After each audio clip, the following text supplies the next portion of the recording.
دوپٹہ کہاں ہے تمہارا؟ ہجر غصے سے بولا تھا۔ وہ ڈر گئی تھی، وہ اپنا دوپٹہ تلاش کرنے لگی تھی۔ وہ دوپٹہ لیتی ہی کب تھی جو اسے دوپٹہ یاد ہوتا۔ ہجر اس کا خالہ کا بیٹا تھا۔ ہجر بچپن ہی سے اسلام کے مطابق زندگی گزارنا پسند کرتا تھا۔ وہ 5 وقت کی نماز ادا کرتا تھا، فضول خرچی اور گناہوں کے کاموں سے بچتا رہتا تھا۔ نہ صرف وہ خود عمل کرتا تھا بلکہ اپنے ساتھ جڑے ہوئے انسان کو عمل کرنے کی تلقین کرتا تھا۔ آج اس کی ماں نے اسے زبردستی خالہ کے گھر بھیج دیا تھا۔ زویا بہت چاچنی لڑکی تھی، لگتا ہی نہیں تھا کہ وہ ہجر کی کزن ہے۔ وہ اکثر ہجر کے آتے ہی کمرے میں چلی جاتی تھی، مگر آج وہ پتہ نہیں کن خیالوں میں گم تھی۔ ہجر دروازے پر انتظار کرنے کے بعد خود ہی اندر چلا گیا تھا۔ ظہر دوپٹہ تلاش کرتی کرتی اپنے کمرے میں چلی گئی تھی۔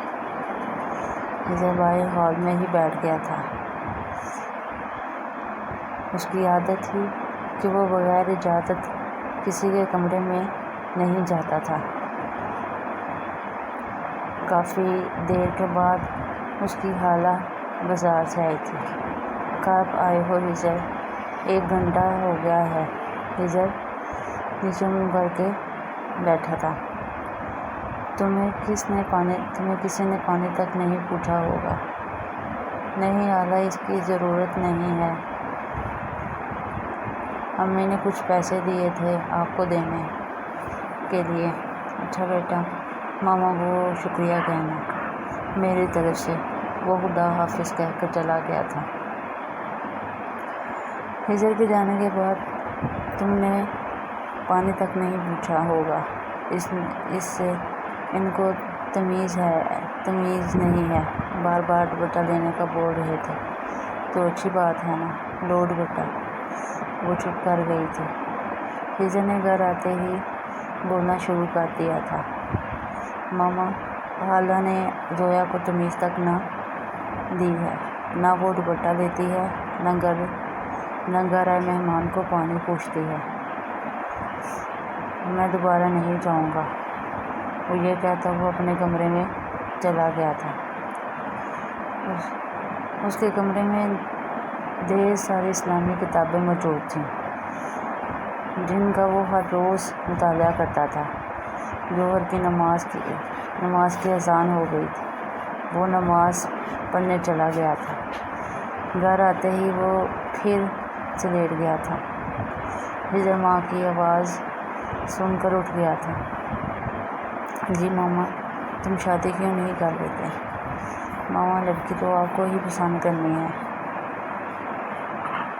جو مکمل پردہ کرتی ہے۔ تم زوہر سے شادی کیوں نہیں کر لیتے؟ میں تمہاری خالہ سے بات کروں گی، مجھے نہیں کرنی اس سے شادی۔ گھر کی لڑکی بیٹی ہے۔ ماما، مجھے نہیں کرنی۔ اچھا بیٹا، مگر غور کرنا میری بات پر۔ وہ جاتے ہوئے بول گئی تھی۔ تھوڑی ہی دیر میں وہ مغرب کی نماز ادا کرنے لگا تھا۔ آج اس کا دل بہت بیزار تھا۔ وہ عشاء کی نماز پڑھ کر سو گیا تھا۔ صبح اٹھ کر وہ کسی کام سے نکل گیا تھا۔ اس نے آج یونیورسٹی سے باہر زویا کو کسی لڑکے کے ساتھ دیکھا تھا۔ وہ چپ کر کے گھر آ گیا تھا۔ اسے آج بہت تکلیف ہوئی تھی۔ وہ پریشان ہو گیا تھا۔ خیر وہ کسی سے کچھ بولا نہیں تھا، مگر ایسا کچھ نہیں تھا۔ وہ تو اپنے دوست کے ساتھ آئی تھی اور اس کی دوست کا بھائی تھا۔ آج اس کے دل کو سکون نہیں مل رہا تھا۔ اس نے سوچ لیا تھا کہ وہ خالہ سے بات کرے گا۔ چند دن گزر گئے تھے مگر وہ چپ تھا۔ مگر اس کے دل میں ایک تکلیف تھی۔ خیر اسے ایک فون آیا تھا جو اس کے ہوش اڑا گیا تھا کہ زویا صبح سے لاپتہ ہے۔ وہ اٹھ کر بیٹھ گیا تھا، فوراً گاڑی چلا کے نکل گیا تھا۔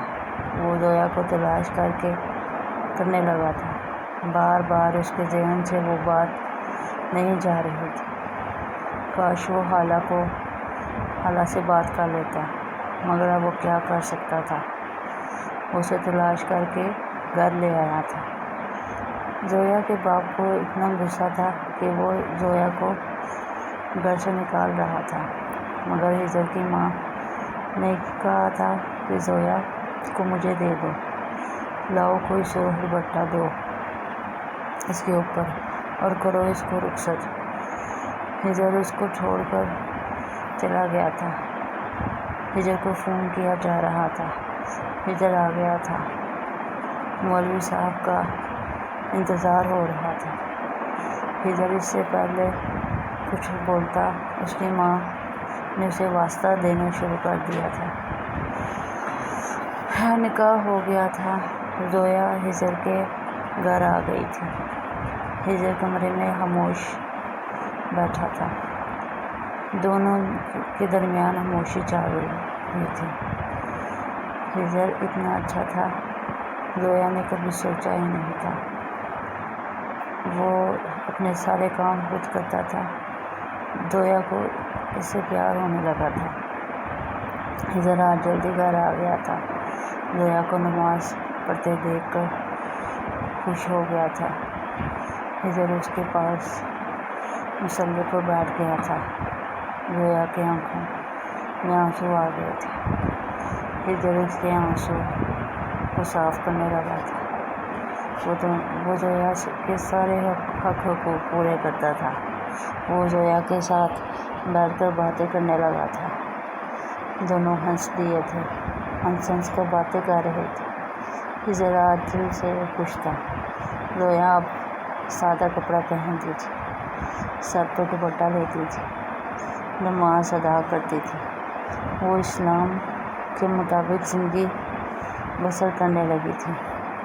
آج تک اس نے اپنی ماں کو بتایا نہیں تھا کہ زویا کو